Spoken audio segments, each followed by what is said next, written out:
Hi, today we will explain the storyline of a movie titled Settlers, released in 2021. Okay, let's get right to the story. On Mars, there lives a family consisting of Remy, her father, and her mother. Every night, her father, Reza, teaches her about the planets that can be seen in the sky from their home. Every day, Reza goes out exploring and returns at night. Remy doesn't know where her father goes every time, and her mother always forbids Remy from going far away. While her father is away, Remy studies at home with her mother, Ilsa. One night, Reza returns home looking troubled. From a distance, Remy eavesdrops on her parents' conversation, in which her father says that he has found other settlers, but he doesn't know where they came from. Hearing this, Remy becomes anxious and rushes into her room for fear of being discovered. Shortly thereafter, Reza entered to make sure Remy was asleep, but even after his father left Remy's room, Remy still couldn't sleep. A few hours later, she entered his parents' room and woke them up. Ilsa played a song with a calm rhythm so that Remy wouldn't be restless. While captivated by his mother's singing, Remy asked what Reza had seen while on Earth. His father said he had seen some animals. However, they decided to move from Earth because they wanted a better life. Despite this, Reza was worried that Mars might end up like Earth. After the conversation, Reza asked Remy to go back to sleep. The next morning, Remy was stunned to see a message on the window telling his family to leave. Before she could tell her parents, Ilsa woke up and was shocked to see the message.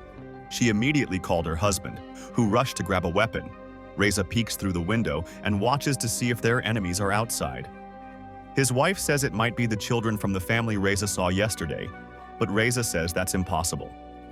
In the distance, they hear a challenging howl, as if there are 6 people, but according to Ilsa, there are only 3 of them, and they are changing their voices to sound like many. Reza shouts back from inside the house to challenge them. After watching for a while, Remy commented that she was worried about their pet pigs, whose numbers had decreased. But Ilsa responded coldly, telling Remy to ignore the pig's fate. Remy then saw her mother go to check on Reza, so she took the opportunity to go to the pigsty and check on the only remaining piglet. After a while, Ilsa finally realized that Remy had gone outside, so she hurriedly called her to come back immediately. At that moment, Remy saw several people running towards her in the distance. Ilsa and Reza rushed outside to protect Remy and slaughter the strangers. The battle had just begun. Ilsa acted as Remy's eyes from inside the house, ensuring the last intruder didn't reach their home. After that, Reza bid farewell to the 2 of them to handle the situation. He instructed Remy to stay home with her mother. As darkness fell, they heard gunfire in the distance. When it was completely dark, Reza hadn't returned yet, leaving Remy and Ilsa deeply worried, but they could do nothing but wait. Remy said she had to go to the bathroom, so Ilsa accompanied her, crouching down and avoiding the windows. They heard a loud noise, like someone breaking down the door, so they immediately ran into the room to hide and told Remy to pee in a bucket. Suddenly, the main light went out. Ilsa immediately realized they were in danger. When the light came back on, Ilsa and Remy dared to come out of the room. At first, Ilsa didn't see anyone outside, until Remy called out to her mother in a trembling voice. It turned out a man had managed to sneak into their house and was pointing a gun at them. The man ordered Ilsa to lower her weapon. He introduced himself as Jerry, and claimed that the land had once been his family's home. He said he didn't want to harm Ilsa and Remy. He had returned all the way there to reclaim his home. He allowed them to escape if they wanted to, but couldn't guarantee their safety outside. In exchange, he offered to protect them as long as Ilsa and Remy behaved themselves. Hearing this, Ilsa carried Remy outside and took shelter in a safe place. Ilsa promised to ensure Remy's safety with her. After seeing Jerry patrol around the house, Ilsa quietly retrieved a knife from the kitchen drawer. However, Jerry sensed someone entering the house and immediately attacked Ilsa, who stabbed him with the knife. Jerry said it was pointless to kill him because Remy would be left alone if anything happened to Ilsa. Jerry then asked Ilsa to cooperate by not attempting to kill him again and to behave herself for the next 30 days. Ilsa agreed, but she asked that her husband be buried. Shortly afterward, Ilsa and Remy buried Reza and mourned for a while. Returning from the funeral, Ilsa kept herself busy in the kitchen and garden, while Remy secretly peeked at Jerry from the roof. At that time, Jerry was hiding his weapons in a secret room on the floor, after which he left for parts unknown. Curious, Remy entered Jerry's room and searched through his bag, finding an oxygen mask, a notebook, and a picture of the woman Reza had shot the previous day. That night, Jerry returned and informed Ilsa that he could repair the damage to the house as it was before. He instructed Ilsa to keep the faucet he had just repaired turned on, but Ilsa was not ready to have a proper conversation. The next day, Remy was amazed to see Jerry's robot, which he named Steve. Automatically, the robot became Remy's new toy, but Ilsa still couldn't accept the situation. She remained cold toward Jerry while watching Remy, though Jerry tried to strike up a conversation with Ilsa to lighten the mood. Ilsa and Reza were familiar with Jerry's parents, but they never mentioned Jerry because he hadn't returned home for a long time. Jerry himself didn't like being in the Mars area. He said the city and other settlements had been destroyed. Ilsa finally spoke up, saying that neither Reza nor she had killed Jerry's mother. She had already died when they arrived there. Furthermore, Ilsa explained that she had never seen the state of Jerry's city. Their plane was shot down as it entered the atmosphere. Jerry's father had brought her there, but when Ilsa was 7 months pregnant with Remy, Jerry's father threatened to leave the family because he knew Ilsa's family was from Earth. In desperation, Ilsa killed Jerry's father with a knife. With that story, Ilsa threatened to kill Jerry if he ever harmed Remy in any way, but Jerry claimed he had no reason to hurt Remy. The next day, Remy asked Steve to feed their piglet named Cassie. In the middle of the activity, Jerry appeared and complained to Remy that the drawing in his notebook was missing.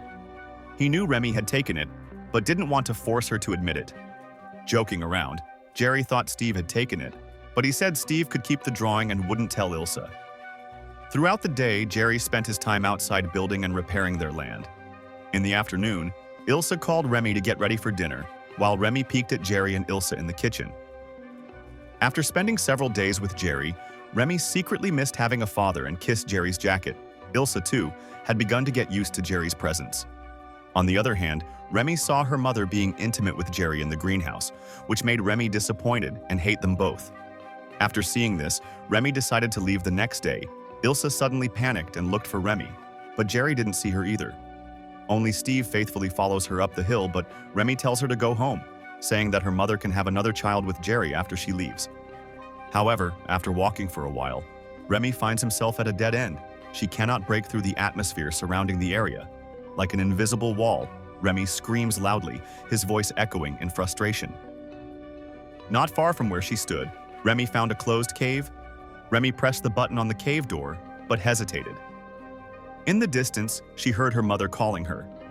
Remy suddenly overcame her hesitation and turned on her flashlight. A few steps inside, the cave door automatically closed. In the semi-darkness, Remy continued to walk forward until a bright light appeared at the end of the tunnel. Remy quickly lowered her flashlight and felt so short of breath she couldn't stand up. She crawled away from the light source until it dimmed again. The thin air in that place caused Remy to faint. At that moment, a figure approached to bring Remy back. It was Jerry. After Remy regained consciousness, Jerry explained that when he was a child, he was also curious about what was outside, just like Remy.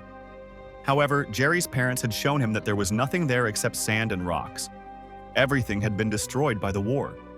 Remy didn't believe him. Jerry then pointed out the sunlight, which was growing dimmer each day from where they stood. He explained that it was the result of human actions that had caused the atmospheric dust they were seeing now. Jerry knew Remy might be too young to understand, but he advised her to be grateful for still having a place to live and for being able to meet her basic needs here. Remy continued to protest during dinner, refusing to touch her mother's cooking at all. But Jerry defended her, saying that he used to dislike mashed potatoes too. Ilsa realized Remy's attitude was because she disliked Jerry.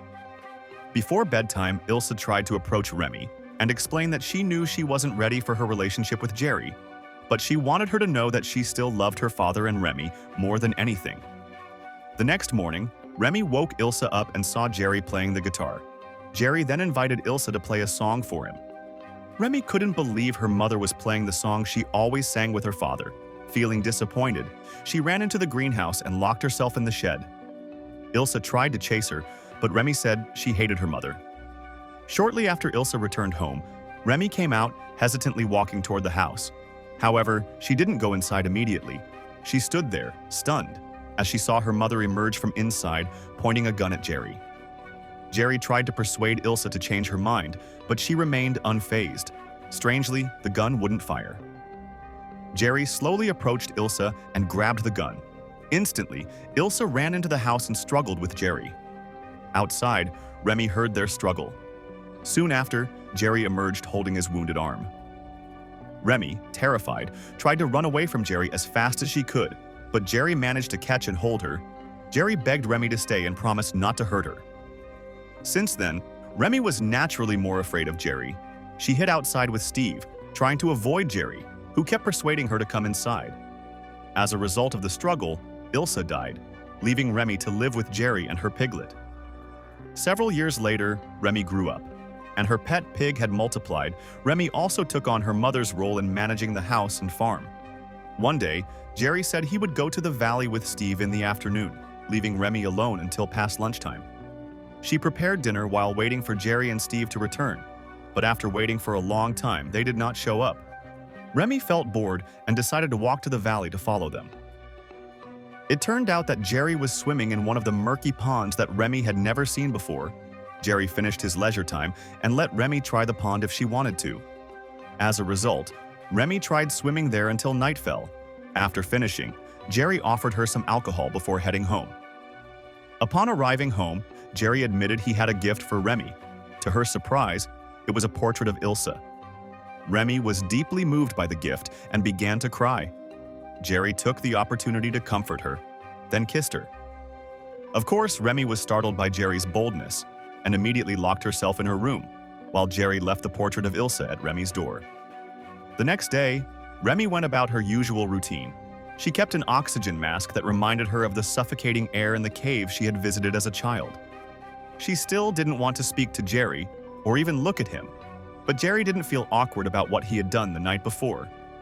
Remy finally admitted that she couldn't have a relationship with Jerry, but Jerry defended himself and said that he only wanted to protect Remy and teach her the things she needed to survive.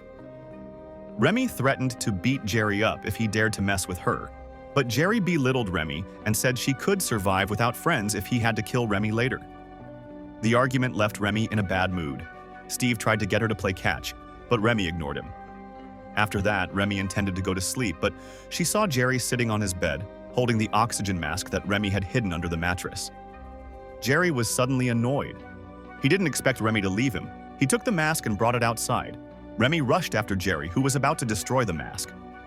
Jerry insisted that Remy wouldn't be able to survive a day or two outside. Remy felt insulted by Jerry's attitude, which she thought was as if Jerry wanted to protect her. She was sure that everything Jerry had done was only for his own benefit. In a rage, Jerry shoved the mask onto Remy's face while choking her, until finally, Remy stumbled and hit her head on the garden hose. Instantly, she collapsed. Jerry immediately regretted his actions upon seeing Remy injured, while Steve was the only witness to the violence. Jerry then brought Remy inside and tied her to the bed. A few minutes later, Remy regained consciousness and panicked upon finding herself restrained like that. Jerry asked her to calm down and tried to explain that he only didn't want Remy to die on the way, believing there was still hope for their survival. He then emphasized that they now bore an important responsibility. Jerry pleaded with Remy to cooperate and not push him to keep doing bad things. However, Remy kept struggling and demanded that Jerry let her go. Since Remy wouldn't stay still, Jerry grew increasingly angry and pointed the gun at Remy's head. As a result, Remy stopped struggling, but she was still scared when Jerry kissed her and tried to force her to sleep with him. At that moment, Steve appeared at the door and shot Jerry in the neck, allowing Remy to escape. Stunned, Jerry quickly shot Steve, destroying the robot. He then went to the kitchen to drink from the faucet. Jerry didn't expect Remy to be standing behind him, pointing a gun. He tried to change Remy's mind, saying that Remy would need him more than anything, but Remy refused. This time, she was brave enough to take a stand and shot Jerry immediately. It didn't take long for Remy to finish off Jerry. She buried the man the next morning on a hill. Alone, the settlement made her feel lonely. She tried to repair Steve day by day and go about her routine as usual, but she still failed. Remy didn't give up. She kept trying the next day. In addition to a few pigs, Remy also raised chickens, and eventually, she managed to fix Steve. One day, Remy packed her belongings and oxygen mask, then said goodbye to Steve and asked him to take care of the settlement without her. She apologized to Steve for having to leave him. Remy then went to the cave wearing a mask. She walked straight to the end of the passage, which led to an area on the other side. As Jerry had said, there was nothing behind it. Remy was stunned to see the emptiness between the valleys that stretched out before her, but she couldn't go back because the passageway closed by itself.